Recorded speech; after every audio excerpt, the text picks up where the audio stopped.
Docteur, bonjour tout le monde, Bonjour. bienvenue dans ce nouveau cours d'immunologie. Donc c'est à vous, docteur. Très bien, merci beaucoup. Bonjour tout le monde, j'espère que vous allez bien, surtout en ces temps de pandémie. Alors le cours d'aujourd'hui, c'est un cours de physiopathologie en immunologie. Il s'agit du cours des déficits immunitaires primitifs. Alors, il faut savoir que, en fait, il ne s'agit pas d'un cours, c'est tout un monde des déficits immunitaires. Donc, on verra, si vous voulez, un aperçu beaucoup plus. On verra beaucoup d'exemples parce qu'on ne pourra certainement pas tout aborder en 1 ou 2 heures. C'est juste impossible. Donc, on verra l'essentiel. Et comme je vous l'ai dit, il y aura beaucoup d'exemples afin que vous compreniez. C'est un cours qui nécessite une certaine maîtrise de la physiologie parce qu'il s'agit là de la physiopathe. Donc, pour comprendre les anomalies de ce qui est censé fonctionner, il faut d'abord comprendre comment ça fonctionne. Donc, euh, si vous voulez, quand vous reverrez une autre fois ce cours, je vous conseille de revoir d'abord les aspects de physiologie qui sont abordés dans ce cours. Alors, vous savez que le système immunitaire a pour but de défendre, si vous voulez, notre corps contre tout ce qui est étranger. Donc, il nous défend et rejette tout ce qui est germe. Ça, c'est en temps normal. Il peut arriver qu'il y ait un dysfonctionnement du système immunitaire. Il s'agit soit d'un excès de réponse et une réponse inadaptée. C'est le cas des maladies auto-immunes ou des hypersensibilités. Ou à l'inverse, on peut avoir une baisse ou carrément une absence de réponse immunitaire contre les germes. Et là, il s'agit des déficits immunitaires primitifs. C'est l'objet de notre cours d'aujourd'hui. Alors, un petit point sur les déficits immunitaires en général. Donc, soit ils sont primitifs ou alors héréditaires. Donc là, il s'agit d'une mutation qui est héritée ensuite. Ils sont dits primitifs, DIP. Ou alors, il s'agit de déficits immunitaires acquis. Ils sont induits par différentes choses, par exemple l'infection par le VIH, c'est le sida, ou la prise d'immunosuppresseurs, les corticoïdes, etc. Alors, nous, dans ce cours, on va s'intéresser au déficit immunitaire primitif ou les DIP. À partir de maintenant, vous entendrez le mot DIP. Quand vous entendez DIP, classe, il ne s'agit plus de VIH ou ce n'est plus secondaire, c'est héréditaire. Et donc, on a des mutations. Alors, qu'est-ce que c'est que les DIP? Ce sont des maladies rares qui sont issues d'un dysfonctionnement du système immunitaire. Ça, vous l'avez compris. Ce sont des maladies qui sont génétiquement transmissibles. Le plus souvent, c'est une transmission autosomique récessive, donc plus de 90% des DIP. Il peut y avoir aussi, nous avons des maladies qui sont liées à l'X et aussi des DIP qui sont à transmission autosomique dominante. Alors, ces maladies résultent de mutations qui causent des anomalies soit quantitatives, et donc on aura une diminution du sous-population, par exemple, diminution du nombre des lymphocytes T, des lymphocytes B, des PNN, ou alors une diminution d'expression d'une protéine qui a un rôle dans la réponse immunitaire. Ou à l'inverse, on peut avoir des anomalies d'ordre qualitatif, par exemple la perte d'une fonction. On peut avoir des macrophages qui sont là en nombre normal, mais qui fonctionnent mal, par exemple. Pourquoi? Parce qu'ils ne migrent pas ou parce qu'ils n'exercent pas de bactéricidie. Idem pour les lymphocytes T. Les lymphocytes B, on peut avoir par exemple des lymphocytes B qui sont en nombre normal, pardon, mais qui n'exercent pas correctement leur fonction, etc. Donc, ces anomalies sont soit quantitatives, soit qualitatif. C'est important de retenir ça dans l'exploration. Il suffit pas de dire ah le nombre est bon, c'est bon, j'ai pas de déficit immunitaire primitif. Non, il faut y aller plus loin que ça. Bon, je vous l'ai dit tout à l'heure, c'est tout un monde, hein, les DIP. Il existe plus de 300 déficits immunitaires primitifs et donc forcément plus de 300 mutations de gènes qui ont été identifiées à ce jour. Il faut savoir qu'on découvre tous les jours une nouvelle mutation et donc un nouveau déficit immunitaire primitif. Puisque ce sont des maladies héréditaires, les symptômes commencent généralement, je dis bien généralement, dans l'enfance, ok, mais il existe des exceptions où surtout dans les formes qui sont peu sévères. Il existe des DIP qui ne sont pas très sévères et donc on peut passer à côté du diagnostic et ça peut traîner jusqu'à l'âge adulte. Alors, comment ça se manifeste sur le plan clinique? Là, il s'agit d'un problème au niveau de la réponse immunitaire. Le système immunitaire ne fonctionne pas assez bien. On sait que le premier rôle que joue le système immunitaire, c'est la protection contre les germes. Donc forcément, le premier signe clinique, c'est la susceptibilité pardon, aux infections. Donc on aura beaucoup d'infections, une fréquence anormalement élevée d'infections. Qu'est-ce qu'on aura aussi? On sait que le système immunitaire joue aussi un rôle dans la régulation, d'accord? Déjà dans la régulation des clones autoréactifs. Le système immunitaire ne fait pas que, en fait, il ne fait pas que tuer, que combattre. Il calme aussi les choses. Il est là tout le temps à calmer les choses, à calmer les réponses immunitaires, à calmer les clones autoréactifs. C'est grâce à cette régulation qu'on arrive à éviter le développement des maladies auto-immunes. Et donc, forcément, si on a un déficit immunitaire, on peut avoir des maladies auto-immunes. Idem pour les cancers. On sait que les réponses immunitaires sont très importantes contre les tumeurs. Si on a un souci dans la réponse immunitaire, il peut y avoir développement de tumeurs également. Autre chose, les déficits immunitaires peuvent en fait, parfois, ils font partie d'un syndrome. Et donc, il s'agit d'un seul élément dans un syndrome. Et donc, on aura plein d'autres manifestations cliniques en fonction du syndrome. Nous verrons des exemples tout à l'heure. Alors, quand on suspecte, on a cité les signes cliniques qui nous poussent à suspecter un déficit immunitaire primitif. Il faut savoir que ces signes cliniques apparaissent dans un contexte. Il y a l'âge déjà, généralement il s'agit d'un enfant, et puis il y a les antécédents familiaux. Souvent il y a une notion de cousins, d'oncles, de tantes qui ont eu la même chose et qui sont décédés. Par exemple, il y a des maladies, il y a des DIP qui sont liées à l'X. Et certains sont très sévères, tels que les skids. On verra les skids tout à l'heure.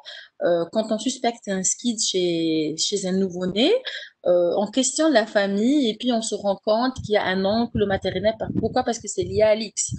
Il y a des oncles maternels qui sont décédés effectivement peu après la naissance, etc. Donc il faut toujours qu'il y ait ce questionnement, cet interrogatoire. Et puis il y a la question de consanguinité. Hein. Très souvent, les parents sont cousins. D'ailleurs, je ne sais pas si vous le savez, mais le taux en fait, les déficits immunitaires primitifs sont très très répandus. Enfin, pas très répandus, ils sont rares mais ils sont plus répandus, par exemple en Kabylie. Pourquoi? Parce qu'il y a encore beaucoup de mariages consanguins dans cette région. Alors, il faut savoir que, bon, comme je vous l'ai dit, il y a beaucoup de déficits immunitaires et il existe une classification qui n'est pas faite comme ça au hasard. Il existe un comité expert d'IDIP de l'Union internationale des sociétés d'immunologie, pardon, qui ont établi cette classification et cette classification est mise à jour toutes les 2 années. Alors celle-ci, c'est celle de 2017, c'est pas la plus récente, mais les changements ne sont pas, en fait, ce qui change chaque 2 ans, c'est l'ajout des nouveaux déficits qui ont été découverts. Parce que je vous l'ai dit, on découvre tous les jours de nouvelles mutations et donc forcément de nouveaux DIP. Alors, comment c'est classé? Nous avons premièrement les déficits immunitaires combinés. Combiné veut dire touche lymphocyte et lymphocyte B. Nous avons les déficits immunitaires à prédominance humorale, ce qui veut dire que ça touche uniquement les lymphocytes B et les anticorps. Nous avons les syndromes, les déficits immunitaires combinés syndromiques. Nous verrons quelques exemples. Nous avons les déficits de l'homéostasie du système immunitaire. Je vous l'ai dit, le système immunitaire joue un rôle de régulation aussi, donc tout ce qui est tumeur, auto-immunité. Donc dans ces déficits, vous verrez beaucoup de maladies auto-immunes et de tumeurs. Nous avons aussi le déficit de la phagocytose et de l'opsonisation. Qui dit phagocytose dit macrophage et polynucléaire, neutrophile. Retenez ça, on le reverra après. Et nous avons les déficits immunitaires d'immunité innée. Là, il s'agit de molécules et de cellules appartenant uniquement à l'immunité innée. Là, c'est tout un monde. Ce titre-là, on l'abordera pas parce que c'est extrêmement compliqué et vaste. Nous verrons des choses plus importantes dont vous aurez besoin dans votre pratique quotidienne et aussi pour la préparation du test de résidana. Alors, nous avons les pathologies auto-inflammatoires aussi, d'accord? Telles que la goutte, par exemple. Et nous avons les déficits en protéines du complément. Là aussi, en fait, les déficits en complément sont extrêmement rares, mais c'est un monde aussi. Hein. Pourquoi? Parce qu'on a beaucoup de protéines du complément, tout simplement. Et il peut y avoir différents types d'anomalies, quantitatives, qualitatives et tout. Alors, on va commencer par les déficits immunitaires combinés. D'accord? Donc, ça s'écrit DIC. Je vous l'ai dit, combiné veut dire touche lymphocyte T et lymphocyte B. Mais en réalité, l'anomalie primitive, si vous voulez, l'anomalie originale vient du lymphocyte T. Mais comme le lymphocyte B a besoin du help du T, donc forcément, il y aura une répercussion également sur la réponse humorale. Alors, il faut savoir que quand on a un problème dans le thé, donc on aura des infections à germes à développement généralement intracellulaires, telles que le virus, les bactéries intracellulaires, parfois les germes opportunistes quand on a des déficits très sévères, ok? Par contre, quand on a un souci uniquement dans le B, ça sera essentiellement des infections à germes à développement extracellulaire, on le verra tout à l'heure. Là, il s'agit du T et du B. Donc, on aura, si vous voulez, les deux types de germes, mais ça sera surtout des germes à développement intracellulaire, parce qu'on aura toujours un problème fleuté. Il existe deux types de déficits immunitaires combinés. Nous avons les déficits immunitaires combinés sévères, on les appelle les SCID couramment, retenez ce nom. On les appelle les SCID. En pédiatrie, vous entendrez le mot SCID, ok? On ne dit pas déficit immunitaire primitif combiné sévère. C'est trop lourd. SCID, vous retenez SCID. Et nous avons les déficits immunitaires combinés non sévères. Alors, il en existe beaucoup. Dans ce cours, on abordera uniquement les SCID. Pourquoi? Parce que c'est très important. Ok? Nous n'allons pas aborder les non sévères. Alors, les SCID. Je vous l'ai dit, on a un souci de T. Ok? Pourquoi? Parce qu'on est dans les combinés. Mais dans les sévères, non seulement on a un souci de T, en fait, on n'a pas du tout de T. Vous voyez, j'ai mis le signe moins ici. Je ne sais pas si vous arrivez à voir la souris. J'ai mis le signe. Quand vous voyez le signe moins, ça veut dire absence. Nous avons 0 cellule T. OK? Et donc, c'est pour ça, en fait, que c'est extrêmement sévère. Alors, et justement, on aura des signes cliniques qui vont apparaître dès les premières semaines ou premiers mois de la vie de l'enfant. D'accord? Dès qu'il vient au monde, on a des infections. L'espérance de vie est extrêmement médiocre, de 1 à 2 ans. Sur le plan clinique, nous avons des infections à germes opportunistes, type candidose, pneumonie à pneumocystis, des diarrhées, et nous avons un retard staturopondéral qui est important. Alors, le seul traitement possible dans cette situation, c'est la greffe de moelle osseuse. C'est pour ça qu'il y a beaucoup de morts, parce que en fait, il faut retrouver un donneur compatible à 100% et ce n'est pas évident. C'est vraiment pas évident. Alors, il y a beaucoup de précautions à prendre chez ce nouveau-né, si vous voulez, ou ce nourrisson avant qu'il ait sa greffe de moelle osseuse ou avant qu'elle prenne place. Déjà, premièrement, il faut éviter au maximum tous les germes. Le moindre petit germe peut induire le décès du bébé. D'ailleurs, on les appelle enfants bulles. Ils sont tout le temps dans des chambres isolées complètement de tous les germes. Il ne faut absolument pas vacciner ces enfants avec des vaccins à germes vivants tels que le BCG. En fait, même si ce germe est atténué, hein, il faut absolument pas. Ça peut induire le décès de l'enfant. Pourquoi? Parce qu'en fait, même ce germe atténué peut induire une infection et donc ce qu'on appelle une BCGite. Autre chose de très important, et malheureusement on a vu chez nous des erreurs de ce type, il ne faut pas transfuser de sang non irradié, non déleucocyté. Pourquoi? Parce qu'en fait, en donnant ce sang non déleucocyté, non irradié, on va lui donner des leucocytes qui ne lui appartiennent pas. Donc ces leucocytes vont l'attaquer. Parce qu'il est en fait faible, il n'a aucun système immunitaire, il est démuni de système de protection immunitaire. Les leucocytes qu'on va lui donner vont l'attaquer et induire le décès du bébé. C'est ce qu'on appelle la réaction du greffon contre l'autre. GVH, Graft versus Host. OK? Donc, en fait, greffe par rapport au sang qu'on va lui donner. Hein. C'est comme la transfusion, c'est comme une greffe, c'est une greffe de cellules sanguines. Donc, il ne faut absolument pas donner de leucocytes à ce bébé, de leucocytes qui ne lui appartiennent pas.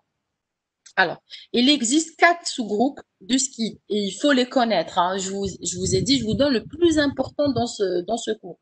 J'essaie de ne pas vous embrouiller avec des détails qui peuvent ne pas vous servir. Je vous donne le plus important. Donc, on a 4 sous-groupes de ski. Alors, dans ces 4 sous-groupes, vous allez voir, attendez, je vais tout afficher. Alors, skid, vous voyez comment on écrit, c'est TBNK. Ensuite, on met plus ou moins à côté de la cellule. Par exemple, quand vous voyez, là, ce sont tous des moins, témoins. Hein. On est dans les skids, je vous l'ai dit, donc c'est T-. T- veut dire que nous avons 0 cellule T. Quand vous avez B-, ça veut dire 0 cellule B. Quand vous avez 1K-, ça veut dire 0 cellule 1K. Par contre, que vous avez le plus, ça veut dire que ces cellules existent. Par exemple, T-, B+, 1K-, c'est le troisième sous-groupe, veut dire que nous n'avons pas de cellules T, nous n'avons pas de cellules NK, mais nous avons des lymphocytes B. OK?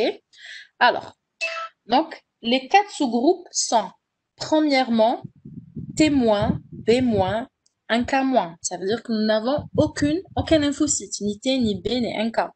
Vous savez que les 1K sont des lymphocytes de l'unité innée. Deuxième sous-groupe, T-, B-, 1K+. Nous avons uniquement les 1K.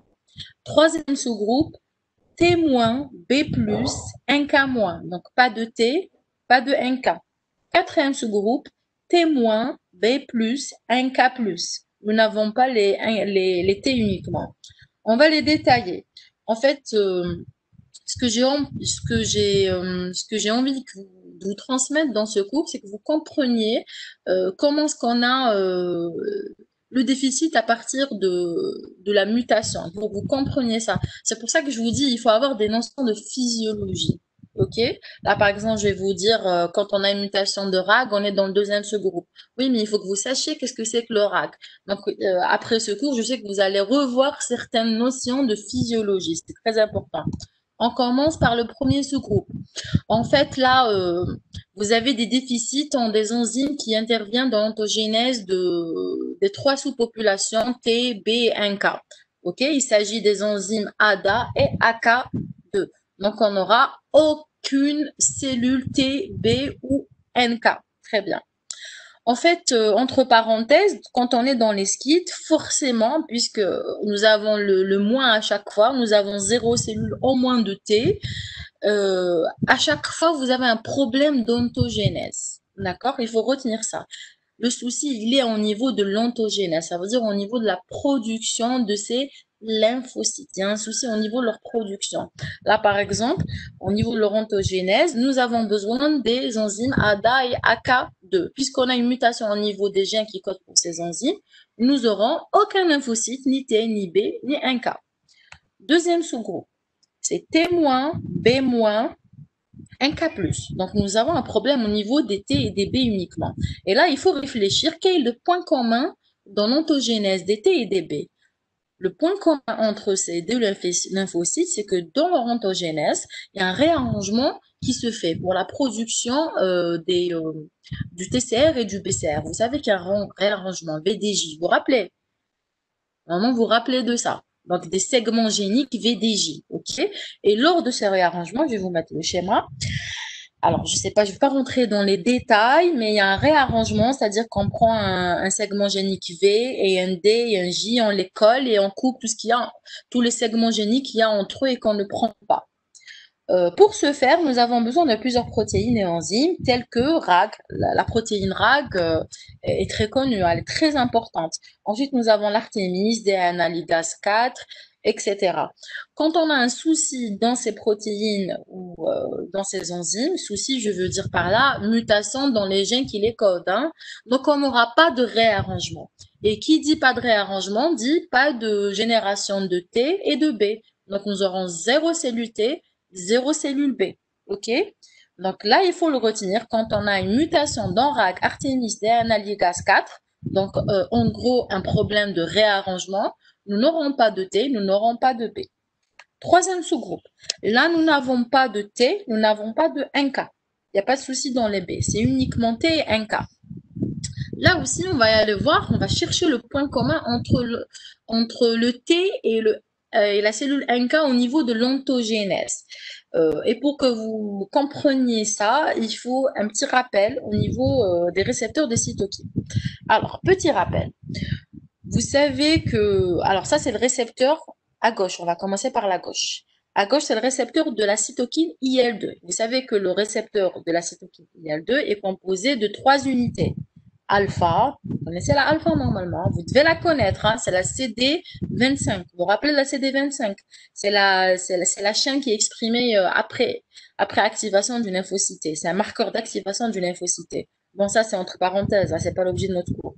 Donc nous avons la chaîne alpha, la chaîne bêta et la chaîne gamma. Alpha s'appelle CD25, bêta je vous dirai pas son nom pour pas vous embrouiller, et la gamma s'appelle CD132. La voici. OK?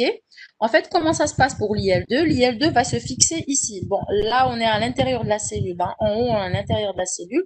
Et en bas, on est à l'extérieur. Donc, en fait, la cytokine va se lier à la chaîne alpha. OK? La chaîne alpha du récepteur est toujours, pas uniquement pour l'IL2, elle est toujours spécifique de la cytokine. Donc, c'est elle qui reconnaît, qui se lie à la cytokine. Par contre, bêta et gamma, surtout gamma, sont responsables de la transmission du signal, ce qu'on appelle la transduction du signal. D'accord? Donc, je disais surtout la gamma, la CD132, va transmettre le signal à l'intérieur de la cellule. OK? Par exemple, elle va lui dire, en fait, l'IL2 va se fixer sur le T, et grâce à la chaîne gamma, en fait, la chaîne gamma va transmettre le signal à l'ADN. Elle va dire à l'ADN de la cellule, active-toi. OK? Mais la gamma ne fait pas ça seule. Attendez, pardon. La gamma ne fait pas ça seule. Elle le fait. Bon, vous oubliez, ne lisez pas ce que j'ai mis.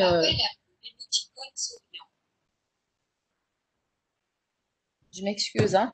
Alors, ne lisez pas ce que vous voyez en haut. Hein. Je vous expliquerai tout à l'heure. Alors, je vous disais, la gamma s'occupe de la transmission du signal ou la transduction du signal. Mais elle ne le fait pas seule. Elle le fait à l'aide d'une autre protéine qui s'appelle JAK3. D'accord? Chaîne gamma et JAK3 se chargent de la transmission et la transduction du signal vers l'ADN.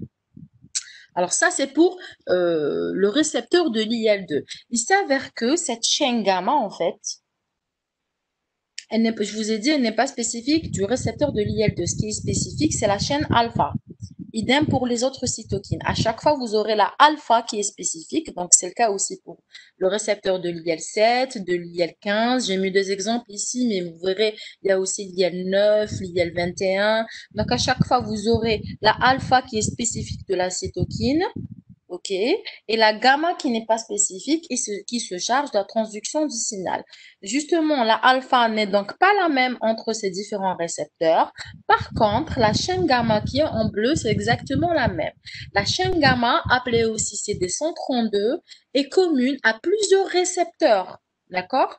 Dans l'IL2, l'IL7, l'IL9, l'IL15, l'IL21. Je n'ai pas tout schématisé. Très bien. Elle est commune, pourquoi? Parce qu'elle se charge uniquement de la transduction du signal. Et il s'avère que l'IL7 a un rôle très important, extrêmement important dans l'ontogénèse d'une lymphocyte, donc la génération des T. L'IL15 et l'IL21 sont des cytokines très importantes dans la génération ou l'ontogénèse des cellules NK. Donc, forcément, si on a une mutation dans le gène qui code pour le CD132 ou la chaîne gamma. D'ailleurs, la chaîne gamma, on l'appelle gamma chain. Elle est commune, donc on l'appelle communément gamma chain. Quand on a un souci quand on a une mutation, pardon, dans la chaîne gamma ou gamma chain ou dans la molécule JAK3, ok, on aura forcément un problème d'ontogénèse d'été. Pourquoi? Parce que l'IL7 ne pourra pas transmettre de signal lors de l'ontogénèse d'été. Et au niveau des cellules NK, pourquoi? Parce que l'IL15 et l'IL21, très importantes pour l'ontogénèse des NK, ne pourront pas fonctionner efficacement parce en fait, ces cytokines vont se lier à la chaîne alpha, mais après, il n'y aura pas de transduction du signal. Pourquoi? Parce qu'on n'aura pas, soit on n'aura pas de gamma chain, soit on n'aura pas de JAK3. OK? Donc, pas de transduction de signal, donc pas d'ontogénèse. Ce qui fait que quand on a une mutation de gamma chain ou JAK3, on a l'un ou l'autre, hein, pas les deux en même temps, on n'aura pas de T, on n'aura pas de 1K. On aura donc un skit T-, B+, 1K-. J'espère que vous avez compris ça. Petite précision entre parenthèses, quand on a une mutation, de la gamma chain, c'est lié à l'X. Et quand il s'agit par contre d'une mutation de JAK3, là c'est une TAR, c'est une transmission autosomique récessive. Je vous l'ai dit tout à l'heure et c'est très important, hein. Retenez-le, les DIP, on va dire plus de 90% des DIP sont à transmission autosomique récessive. Ensuite, on a un petit groupe de maladies et de déficits où la transmission est liée à l'X, comme ici par exemple la mutation au CD132, c'est lié à l'X. Et de temps en temps, c'est extrêmement rare, on a des maladies à transmission autosomique dominante. Mais l'essentiel des DIP sont des TAR, sont à transmission autosomique récessive. Pourquoi je vous dis ça? Parce que, en fait, c'est une petite astuce ça, pour votre examen, hein. Il suffit d'apprendre, quels sont les DIP, quels sont les DIP qui sont liés à l'X et les quelques-uns qui sont à transmission autosomique dominante. Et puis le reste est automatiquement à transmission autosomique récessive. Ça va être très simple pour vous dans les QCM, parce que j'ai vu qu'on vous donnait, en fait, essentiellement pour les médecins, hein, j'avais vu les questions, les QCM, des tests de résident. On demande beaucoup telle pathologie, tel déficit immunitaire se transmet de quelle façon. Donc, il faut apprendre simplement lesquels sont à transmission liée à l'X ou à transmission autosomique dominante et vous saurez par élimination que tous les autres sont à transmission autosomique récessive. Allez, on passe au quatrième et dernier groupe de SCID. Il s'agit du sous-groupe T-B+, 1K+. Donc là, on a un souci au niveau des T. Nous avons 0 cellule T uniquement. Forcément, il s'agit d'un souci au niveau de l'ontogénèse des T uniquement. Et là, ça peut être dû à deux choses. Premièrement, on a un souci au niveau de l'IL7, d'accord, au niveau de son récepteur. Et forcément, il va pas s'agir de la chaîne gamma, sinon on aurait un souci aussi dans les 1K. Donc là, il va s'agir de la chaîne alpha. Donc on a une mutation au niveau de la chaîne alpha. Donc l'IL7R alpha, qui s'appelle aussi CD127. Ou alors, on a un souci au niveau du corécepteur du TCR, qui est le CD3. Vous savez que CD3, c'est corécepteur du TCR. En fait, pendant l'ontogénèse du T, avant même qu'on ait un TCR complètement, bien produit, en fait, avant qu'on ait le vrai TCR, on a un pseudo-TCR si vous voulez. Il s'appelle pré-TCR. Ce pré-TCR est là pourquoi? Pour transmettre un signal de survie au T. Un signal très important. OK? Mais la transduction de ce signal se fait grâce au CD3. Vous savez que le TCR ou le pré-TCR a une partie intracytoplasmique très courte, donc il ne peut pas transmettre de signal. C'est pour ça que le TCR ou pré-TCR s'associe toujours à son corécepteur qui est le CD3. Pourquoi? Parce qu'il a une partie intracytoplasmique qui est lente, qui peut assurer la transduction du signal. Donc forcément, si on a une mutation dans les chaînes du CD3, pas de transduction du signal, donc pas de T tout court. Très bien. Donc, nous en avons fini avec les SCID et donc avec les déficits immunitaires combinés en général. Je vous ai dit, on ne voit pas dans ce cours, en fait, on n'aborde pas la partie des combinés non sévères. Et donc, on passe directement au deuxième groupe de déficits immunitaires primitifs. Il s'agit des déficits humoraux. Donc, forcément, là, ça touche les LB et les anticorps par conséquent. Je vous l'ai dit tout à l'heure, quand on a un souci dans les LB, on aura des infections à germes à développement extracellulaire. Donc, nous aurons surtout des manifestations respiratoires, ORL, diarrhée, etc. Alors, Évidemment, les symptômes ne peuvent pas apparaître avant 6 mois. Pourquoi? Parce qu'avant 6 mois, nous avons encore les anticorps maternels, les IgG maternels. Donc, on ne peut pas se rendre compte de ce déficit s'il est là. Nous avons différents types de DIP humoraux. Je vais vous les mettre ici, vous les expliquer brièvement, on ne va pas tout détailler. Nous avons d'abord les A-gamma-globulinémies. Ça veut dire quoi? A-gamma veut dire zéro anticorps. Nous n'avons aucun anticorps. Pourquoi? Parce qu'en fait, nous avons un souci au niveau généralement, de l'ontogénèse des LB. Nous avons très peu de LB qui circulent, généralement moins de 2% de LB circulant dans le sang. Et nous avons plusieurs causes, plusieurs mutations qui peuvent induire cet A-gamma. Ça peut être une mutation, retenez-le, hein, ça je ne l'ai pas écrit, mais c'est très important. Ça peut être premièrement une mutation de la protéine qui s'appelle BTK.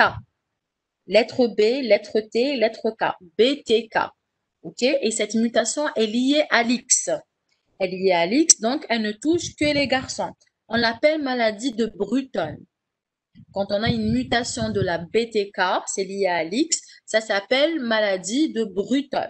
OK. Et nous avons aussi des mutations d'autres protéines qui sont plutôt à transmission autosomique récessive. Donc, il faut le retenir. Dans la gamma, soit c'est lié à l'X, c'est la BTK qui donne la maladie de Bruton, soit il s'agit d'autres protéines dont il n'est pas important de retenir le nom. Généralement, c'est des gènes qui interviennent dans la production des immunoglobulines, etc. C'est pas peine de retenir leur nom. Retenez juste qu'il existe un souci de BTK, c'est lié à l'X, c'est la maladie de Bruton, et d'autres mutations qui sont transmission autosomique récessive. Ça, c'est la gamma. Nous avons ce qu'on appelle le déficit immunitaire commun variable. Là, ça peut être dû à différentes mutations. Il y a vraiment c'est un large panel de mutations qui peuvent induire ce déficit immunitaire. C'est un déficit pas très méchant, hein, c'est pas comme les agamas. Je reviens aux agamas. Les agamas aussi, c'est pas si méchant que ça. C'est pas comme un skid, hein. C'est vrai qu'on n'a aucun anticorps et que donc la personne malade dépend toujours d'une perfusion d'immunoglobulines intraveineuse, mais on peut très bien vivre toute sa vie avec une agama. Il faut juste être régulier dans ses traitements et faire très attention. Je reviens au déficit immunitaire combiné variable. Donc, je disais, c'est pas quelque chose de très méchant. C'est moins méchant qu'une agama. C'est moins méchant qu'une agama. Souvent, souvent, le diagnostic n'est posé qu'à l'âge adulte. Pourquoi? Parce que le sujet fait des infections de temps en temps, oui, mais il se dit que c'est normal, qu'il est juste un peu fragile et tout. Voilà. D'ailleurs, chez ces sujets, on retrouve souvent, à l'âge adulte, hein, quand on découvre ça à l'âge adulte, on retrouve souvent une dilatation des branches. Il faut faire très attention, la dilatation des branches qu'on voit au niveau radiologique est, euh, est un symptôme, est un signe qui doit faire penser à un déficit immunitaire chez un adulte, d'accord? C'est-à-dire que c'est un adulte qui a souvent fait des infections à répétition, mais qui s'est pas douté qu'il avait quelque chose de si important que ça. Alors, je disais encore, généralement, dans le déficit immunitaire combiné variable, nous n'avons pas une baisse de B très importante, hein. Les lymphocytes B sont supérieurs à 2% dans le sang. C'est surtout une baisse des anticorps et là aussi, c'est pas une baisse extrême, hein, c'est une diminution des anticorps, mais les anticorps sont là. C'est pas comme dans la gamma. Dans la gamma, nous n'avons pas du tout d'anticorps. C'est différent. Ensuite, nous avons le déficit en IgA. Ce déficit en IgA, c'est le déficit le plus important. C'est le plus courant des déficits immunitaires. Lui aussi, c'est le moins méchant d'entre eux. Le plus souvent, il est asymptomatique. Dans la plupart des cas, il est asymptomatique. C'est un déficit très répandu au niveau du pourtour méditerranéen, donc même chez nous. Ce déficit, il est connu pour être associé à beaucoup d'autres maladies, telles que la maladie cœliaque. Ça, c'est un point très important à connaître. Retenez-le, la maladie cœliaque s'associe souvent au déficit en IgA.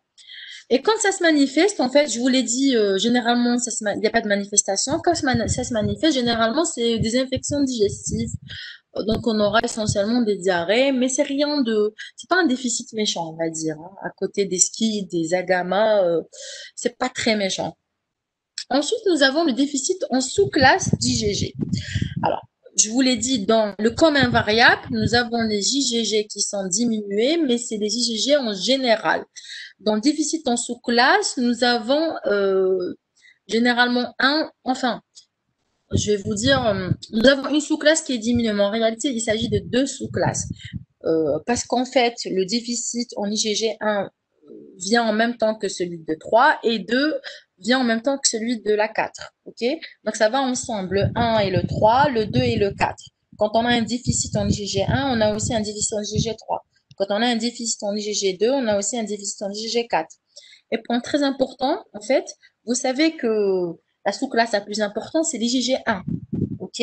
Donc, quand on a un déficit en IgG1, ça va refléter sur le taux global des IgG. Si on dose l'IgG global, parce que c'est très rare hein, qu'on dose les sous-classes, on n'y pense pas en fait, hein, ça se fait pas en routine. Quand on a un déficit en IgG1, on aura le taux des IgG en général qui est bas. Par contre, quand on a un déficit en IgG, bon, le 3, il n'y a pas de souci parce qu'il est accompagné d'un déficit en IgG1 aussi. Mais quand on a un déficit en IgG2 et en IgG4, il faut savoir que ces deux sous-classes ne sont pas majoritaires, elles sont minoritaires. Du coup, le taux global d'IgG est le plus souvent normal. Donc, il faut y penser. Comment y penser? En fait, quand on a un déficit en IgG1 et en IgG3, le plus souvent, on a une susceptibilité aux infections dues aux germes protéiques. Par contre, quand on a un déficit en IgG2 et en IgG4, le plus souvent, nous avons une susceptibilité aux infections dues aux germes polysaccharidiques. Voilà, donc c'est comme ça qu'on y pense, si vous voulez. Nous avons aussi ce qu'on appelle déficit en anticorps spécifiques. Si vous voulez, par exemple, je vais vous donner c'est extrêmement rare. Hein. Déficit en anticorps antipolysaccharides. Ça, c'est un exemple. Mais c'est extrêmement rare. Et enfin, et pas des moindres, hein, c'est pas le moins important des déficits immunitaires, on va dire. Nous avons le syndrome d'hyper-IgM que vous devez absolument connaître. Donc, les plus importants à connaître, c'est l'hyper-IgM, d'ailleurs, je vais le détailler, la gamma, le commun variable aussi, et puis après, le déficit en sous-classe IgG et IgA. Alors, on va détailler le syndrome d'hyper-IgM. Pourquoi on a une hyper-IgM? En fait, c'est pas forcément une augmentation des IgM. L'IgM est soit dans les normes, soit augmentée. Par contre, nous avons 0 IgG et 0 IgA. Pas d'IgG, pas d'IgA, ça veut dire quoi? Ça veut dire forcément qu'il n'y a pas eu de switch. Il n'y a pas eu de switch. Donc, le souci se pose au niveau du lymphocyte B. Alors, c'est le lymphocyte B. En fait, le switch, vous le savez, il a lieu au niveau de la réponse humorale, plus précisément dans la phase folliculaire. Et je vais rentrer encore plus dans le détail. Dans le centre germinatif, okay, vous savez qu'il y a un centre germinatif qui se forme dans les follicules lors de la réponse humorale. Le centre germinatif est formé de deux zones, la zone sombre et la zone claire. C'est dans la zone claire qu'a lieu le switch. En fait, qu'est-ce qui se passe? Le lymphocyte B, lors de la réponse immunitaire, quand il rentre dans son germinatif, une fois qu'il arrive dans la zone claire, il rencontre le lymphocyte T-helper folliculaire. Ça veut dire le T-helper qui habite dans les follicules, donc dans le centre germinatif. Il y a une première liaison qui s'établit, c'est la liaison entre ici le complexe CAMH antigène et le TCR. La deuxième liaison qui s'établit, c'est celle entre les molécules de costimulation. Et enfin, nous avons la liaison la plus importante, c'est celle qui s'établit entre le CD40L porté par le lymphocyte T et le CD40 porté par le lymphocyte B.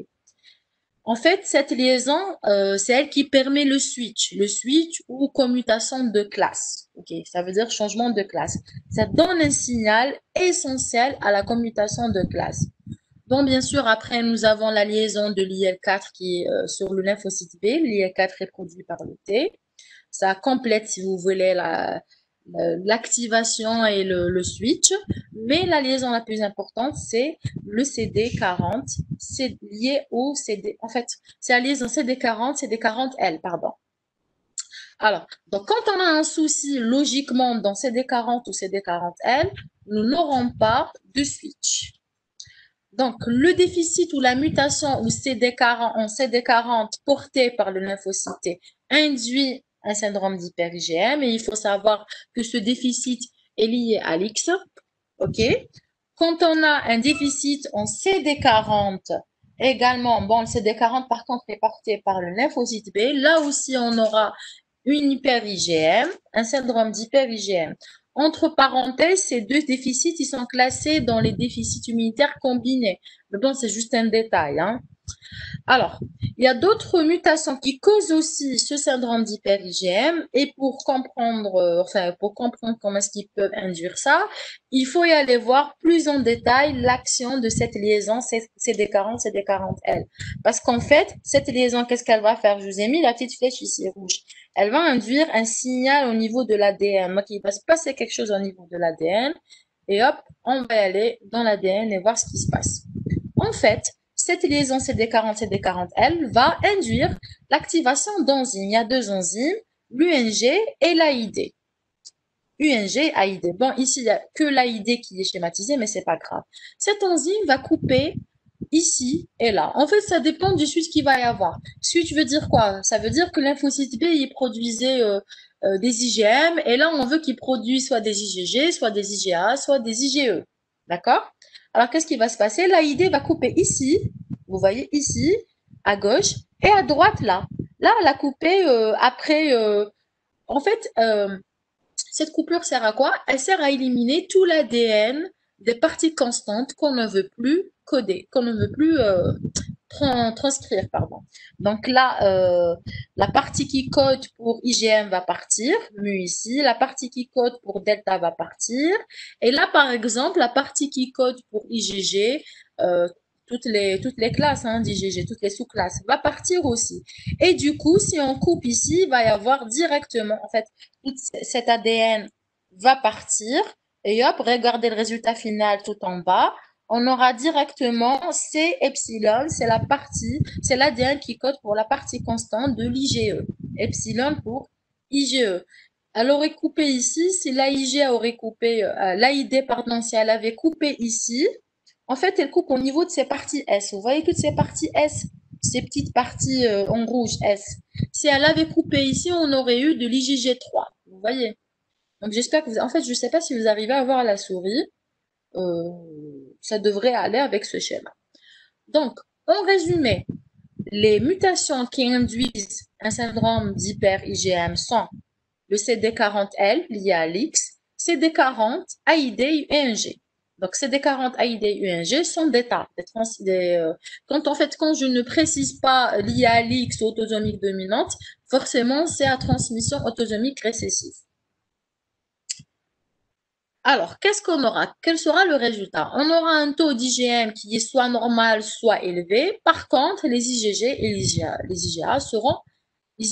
et les IgG seront effondrés. Sur le plan clinique, qu'est-ce qu'on aura? Forcément, beaucoup d'infections et opportunistes.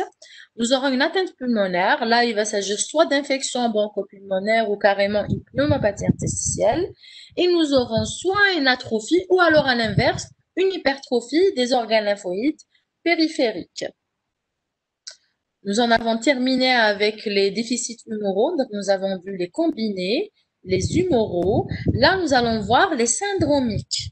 Donc là, il va s'agir, si vous voulez, d'un syndrome qui englobe, tout un tas de choses dans le déficit immunitaire. Donc, le déficit immunitaire ici n'est qu'un élément constitutif du syndrome.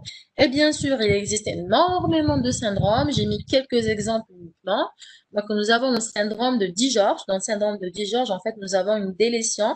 Délétion veut dire on perd toute une partie d'un chromosome. C'est une délétion qui va toucher le chromosome 22. C'est ce qui explique le syndrome. En fait, on perd beaucoup de gènes, pas uniquement le gène qui intervient dans les réponses immunitaires. Ce syndrome se manifeste généralement par un problème cardiaque. Donc, on aura une cardiopathie, on aura une hypocalcémie, une hypoparathyroïdie et on aura une hypoplasie du thymus. C'est ce qui explique qu'on n'aura pas de lymphocytes et donc pas de réponse immunitaire cellulaire ou même humorale. Il y a aussi le syndrome de Wiskott-Aldrich. Là, on a une mutation qui touche une protéine qui intervient aussi dans beaucoup de choses. Donc, on aura au final beaucoup d'infections, forcément. Même dans le syndrome de Dijon, je ne l'ai pas dit, mais on aura beaucoup d'infections. C'est logique, on n'aura pas de thé. Donc, on a dans Wiskott-Aldrich beaucoup d'infections. On aura aussi de l'eczéma et ce qui est caractéristique, on aura une thrombopénie, donc beaucoup d'hémorragie.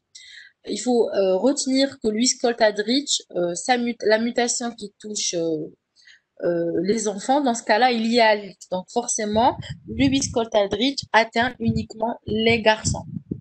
Retenez-le, vous pouvez avoir ça dans un QCM. Le syndrome ataxie-télangiectasie, je pense que là c'est clair.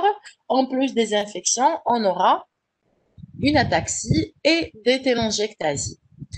On a enfin, dans mes exemples, là, mais il y a aussi plein d'autres syndromes. Nous avons le syndrome d'hyper-IgE, appelé aussi syndrome de Job. C'est ce que j'ai décidé de vous détailler. En fait, à chaque fois, je vous détaille la chose la plus compliquée. Ce que je peux expliquer comme ça rapidement, je le fais. Sinon, ce qui est compliqué, à chaque fois, je préfère mettre toute une planche et bien expliquer.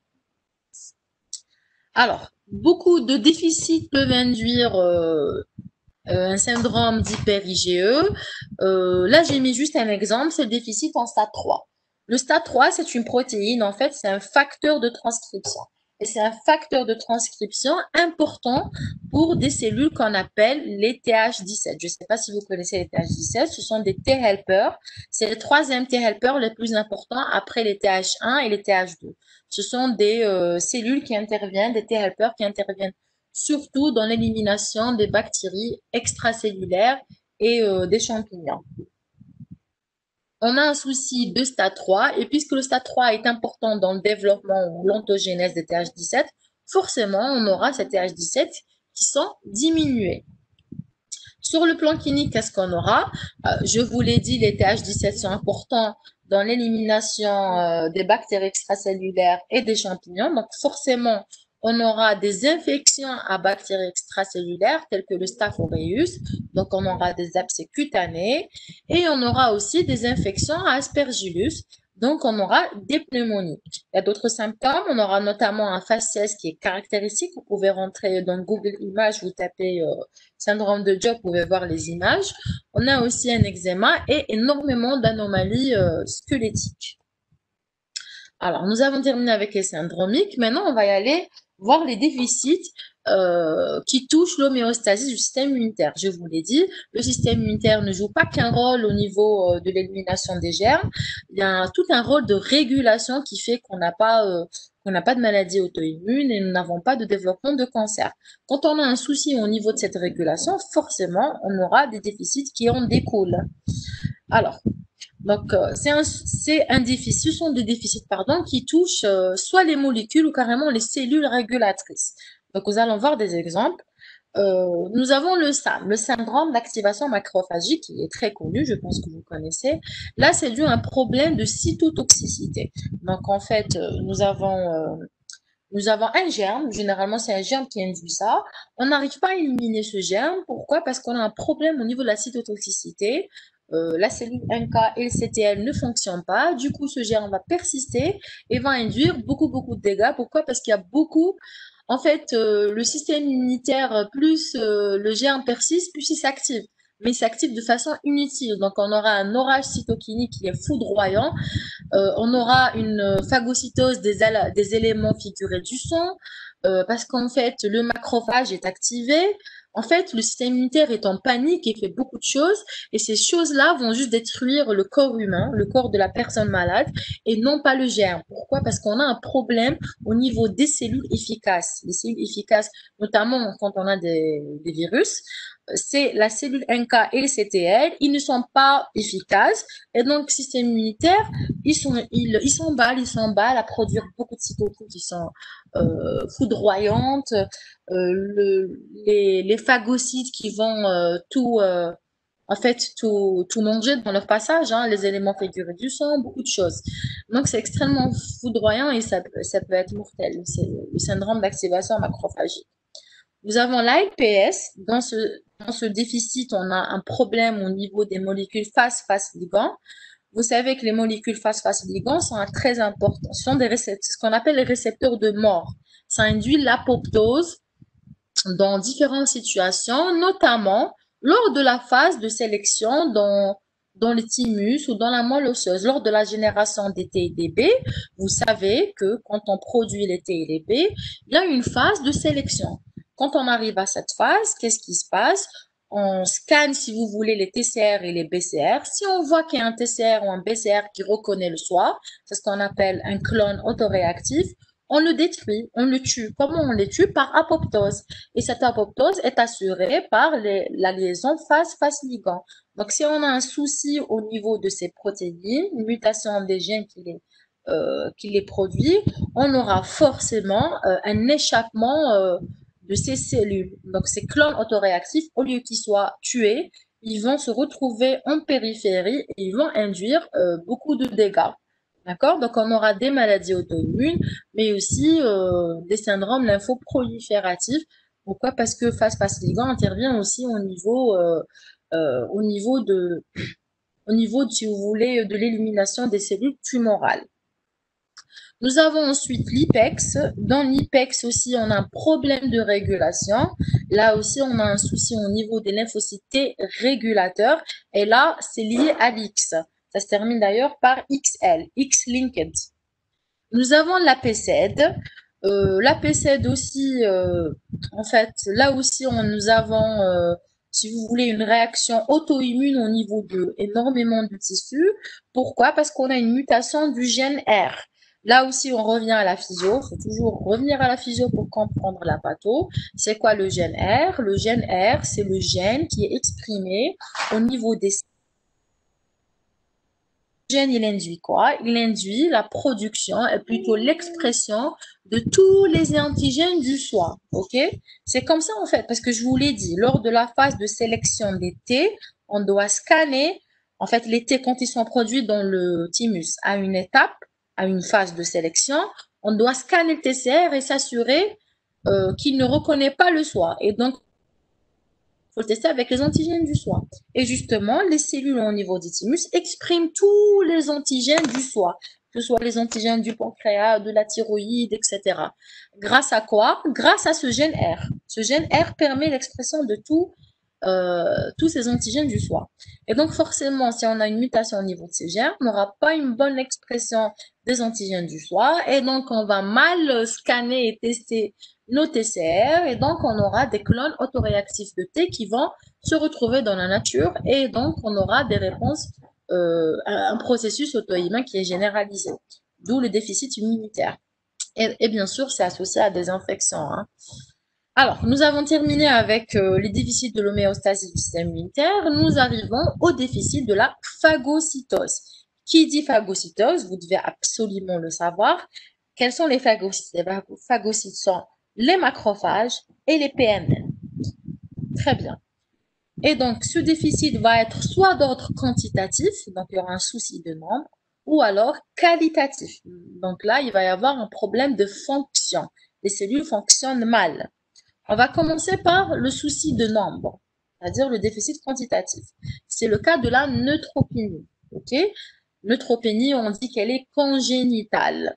Il faut faire très attention, il existe ce qu'on appelle la neutropénie cyclique. C'est-à-dire que l'enfant a effectivement une neutropénie, mais cette neutropénie, en fait, elle vient sous forme de cycle, si vous voulez. On a une neutropénie pendant, on va dire, 10 jours, et puis pendant 2 semaines, il n'a absolument rien. Et puis après les 2 semaines, pendant 10 jours, il a une neutropénie. Ensuite, pendant 2 semaines, il n'a rien, etc. Hein. Donc, il faut refaire, quand vous avez beaucoup d'éléments en faveur d'une neutropénie, il ne faut pas lâcher, il faut refaire la numération formule sanguine à plusieurs reprises pour tomber dans la période où la neutropénie est là.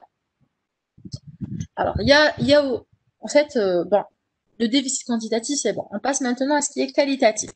Alors, quand c'est qualitatif, ça peut être premièrement un souci de mobilité, c'est-à-dire que les phagocytes sont là, leur nombre est bon, mais ils n'arrivent pas à bouger. Ils ne sont pas mobiles. Ils sont dans le sang, ils sont en nombre élevé dans le sang, mais il n'arrive pas à migrer. Pourquoi? Parce qu'on a un problème au niveau des molécules d'adhésion.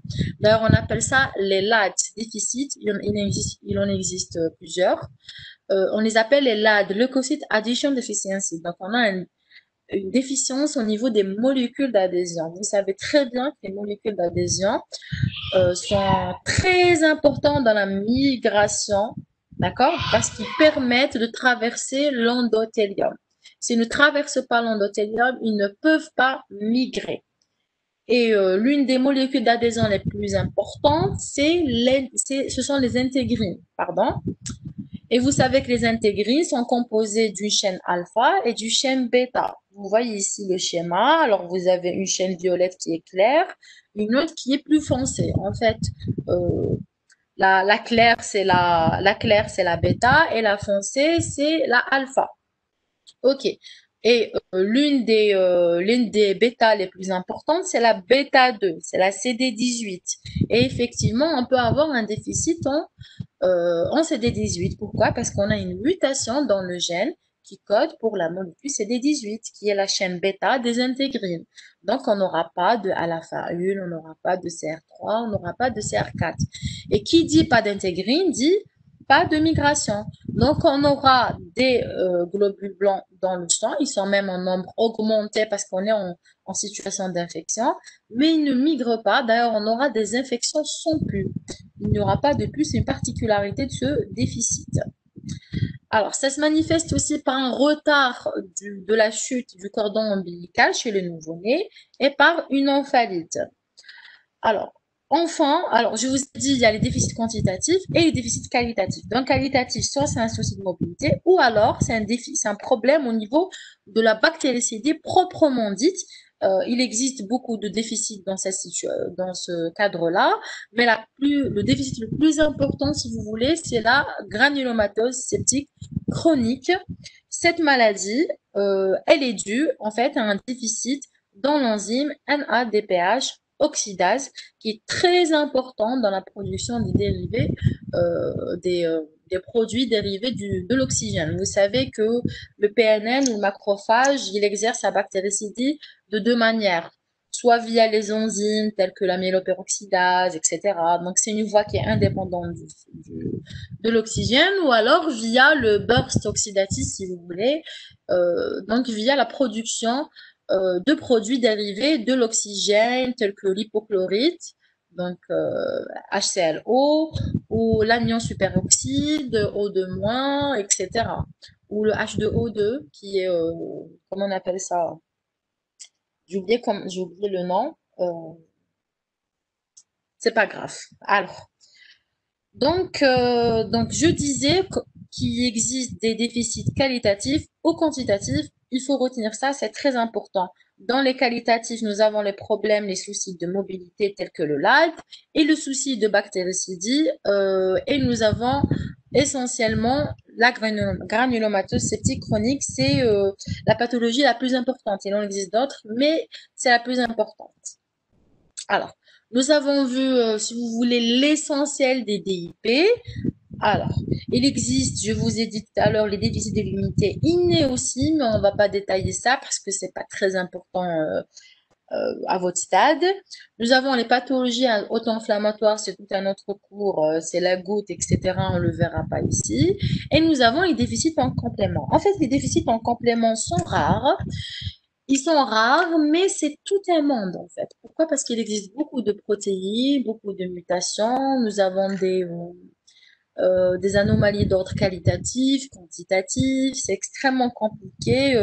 Vous les expliquer me prendrait à peu près 3 ou 4 heures, d'accord? Donc, je vous ai mis juste un petit résumé. Quand on a un problème, quand on a un déficit en complément, on peut avoir différentes conséquences. J'ai mis les plus importantes. Donc, on peut avoir les infections bactériennes à répétition, essentiellement pour les bactéries encapsulées, Neisseria, Haemophilus, les pneumocoques. On a beaucoup d'infections en Neisseria meningitidis, surtout quand il s'agit du déficit qui touche le C3, la voie alterne, les protéines de la voie commune. On peut avoir des maladies auto-immunes, essentiellement le lupus érythématosystémique. Et là, c'est surtout quand il s'agit du déficit de la voie, des premières protéines de la voie classique, telles que la protéine C1, la protéine C2, protéine C4. On peut avoir aussi l'angioœdème neurotique, non histaminique, bien sûr, bradycardique, pardon. Alors, il faut savoir il est dû au déficit en CA inhibiteur. Le CA inhibiteur est une des protéines inhibitrices du complément. Elle inhibe essentiellement la voie classique. Et quand on a un souci dans cette protéine, donc nous n'avons pas d'inhibition du C1, il y a plusieurs conséquences dans la production, dans la formation de cette angioœdème. Donc l'œdème angioneurotique, euh, ce déficit, cette anomalie au niveau de ces inhibiteurs peut être qualitative ou quantitative. Donc il faut faire très attention. Il ne suffit pas de doser la protéine pour savoir, ok? Parce que le problème peut être d'ordre qualitatif. Nous avons plusieurs atteintes rénales qui peuvent survenir aussi, telles que le CHU atypique et la granulomatose, la glomérulonéphritite membranoproliférative, pardon. Alors ces atteintes rénales, c'est beaucoup plus lorsque ça touche la voie alterne, hein, c'est beaucoup plus la voie alterne.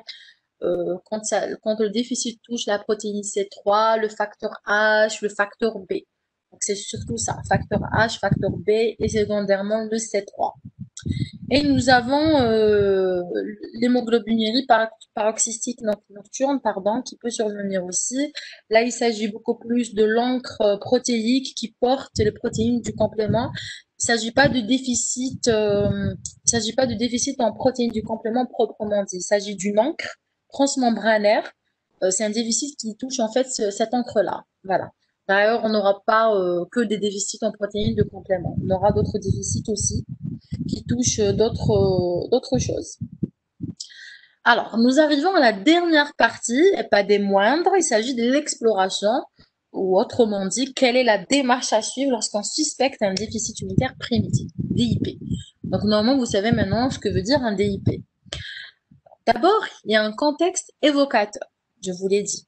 Il y a des infections à répétition, diarrhée, retard staturo-pondéral, dilatation des branches chez l'adulte, ou alors vous voyez des éléments d'un certain syndrome, vous suspectez un Dijorge, un Scott-Aldrich. Il y a l'âge aussi qui est très important, plus souvent c'est un enfant. Et puis il y a toujours cette notion de consanguinité, de décès dans la famille. Donc il faut l'interrogatoire en fait est extrêmement important. Il se fait est très très important. Hein. En fait, nous quand on recherche un déficit immunitaire primitif, on donne en fait, c'est un questionnaire de 3-4 pages qu'on remplit là. Alors, tout d'abord, qu'est-ce qu'il faut faire? Il y a les premiers examens, les examens de première intention, en fait, c'est les plus simples. Ce qui est de plus simple, c'est la formule. On fait une numération, en fait, une formule, une numération sanguine, tout simplement. Plus un frottis de préférence, c'est préférable. Mais la formule, c'est ce qui est le plus important. On dose les immunoglobulines, IgG, IgA, IgM, uniquement, on ne part pas dans les sous-classes, en première intention. On dose, on explore en fait le complément, C3, C4, CH50. Et bien sûr, très très important, on n'y pense pas toujours, mais c'est très important, il faut éliminer la principale cause des déficits secondaires, à savoir le sida. Donc on va faire une sérologie. Hein. Ça nous arrive souvent hein, de faire des examens très approfondis et puis hop, il y a quelque chose qui nous fait penser au sida. Généralement, l'inversement du rapport CD4, CD8. Euh, et nous, tout simplement, on ne la fait pas, les immunos, tout simplement parce qu'on ne fait pas la sérologie VIH. C'est les microbios qui le font. C'est au médecin de rechercher ça. Le médecin doit absolument éliminer un VIH. C'est tout à fait normal. Ensuite, s'il y a quelque chose au niveau de ces examens d'orientation, on va y aller si vous voulez, rechercher de façon un peu plus approfondie. Donc, on va doser, on peut par exemple, pas forcément, en fait, ça dépend de ce qu'on retrouve. Par exemple, si vous avez les JGG qui sont dans les normes et vous avez des infections à germes à germe polysaccharidique, vous vous dites c'est peut-être un déficit en IgG2, IgG4. Ah oui, il faut que je les dose. Vous les dosez. Pourquoi? Parce qu'au fait, ça se voit pas dans l'IgG total. Les IgG vont être dans les normes. Donc, il faut parfois y aller vers le dosage des sous-classes des IgG.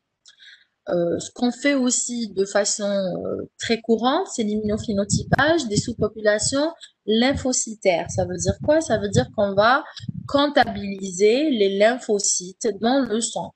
On va voir combien on a de T, de B et de NK dans le sang. Et ça se fait par une technologie extraordinaire qui s'appelle la cytométrie en flux.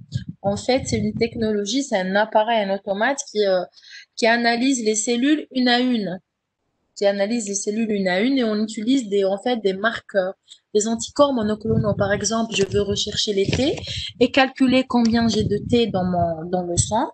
Qu'est-ce que je vais faire? Je vais utiliser des anticorps anti-CD3, anti-CD4, anti-CD8. Vous avez compris. Par contre, je cible les B, je vais utiliser un anti-CD19, un anti-CD20. Pourquoi? Parce que ce sont des marqueurs du lymphocyte B. Si par contre je veux analyser mes cellules NK, j'utilise un anti-CD56 et un anti-CD16. Généralement, qu'est-ce qu'on fait nous immunologistes? On commence par ce qu'on appelle un panel TB1K. On commence par ces trois-là, c'est le plus important. On commence, la première chose à faire, on analyse tous les trois sous-populations à la fois.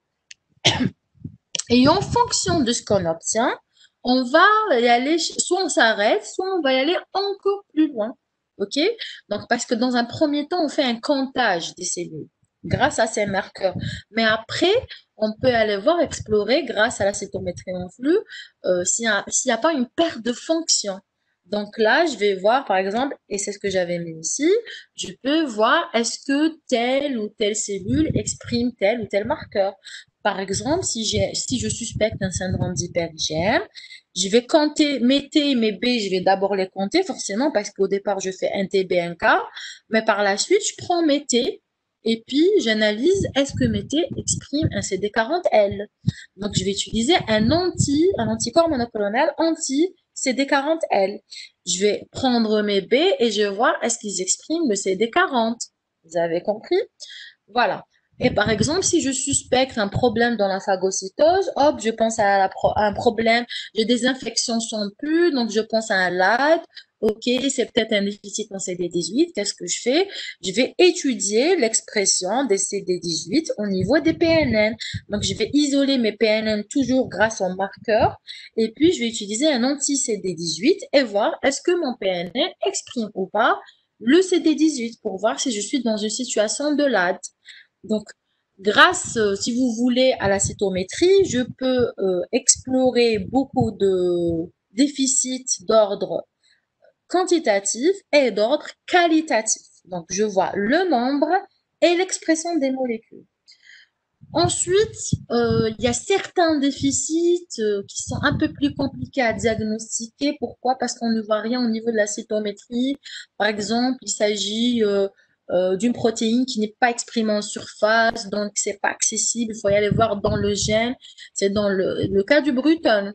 Je vais vous rappeler ce que c'est que le Bruton. On est dans les déficits tumoraux, plus précisément dans la gamma-globulinémie. Rappelez-vous, je vous ai dit, il y a le Bruton qui est lié à l'X, qui est dû à un déficit de BTK.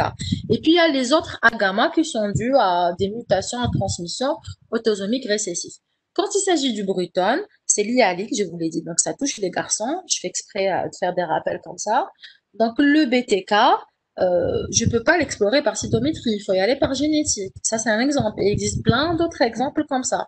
Donc là, qu'est-ce que je fais? Je vais aller vers la génétique, d'accord? Alors, le dernier point. J'avais pas cité l'étude fonctionnelle des lymphocytes. Bon, ça existe aussi. Donc, je disais, il y a des situations où on doit y aller vers la génétique. Je vais vous donner d'autres exemples. Je vous avais parlé des SCID. Rappelez-vous du SCID T-B+, un K-. Rappelez-vous. Donc, c'est un souci soit de gamma chain, c'est-à-dire CD132, ou alors de JAK3. D'accord?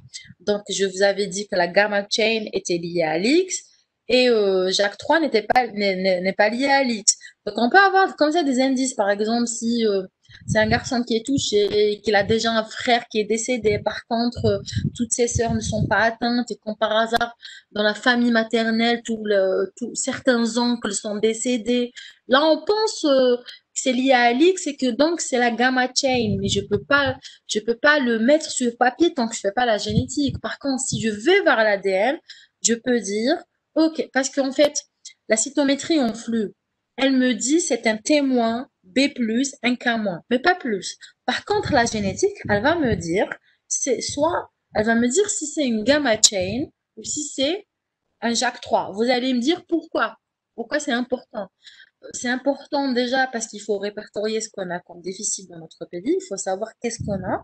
Et puis, il faut savoir si c'est un déficit lié à l'X.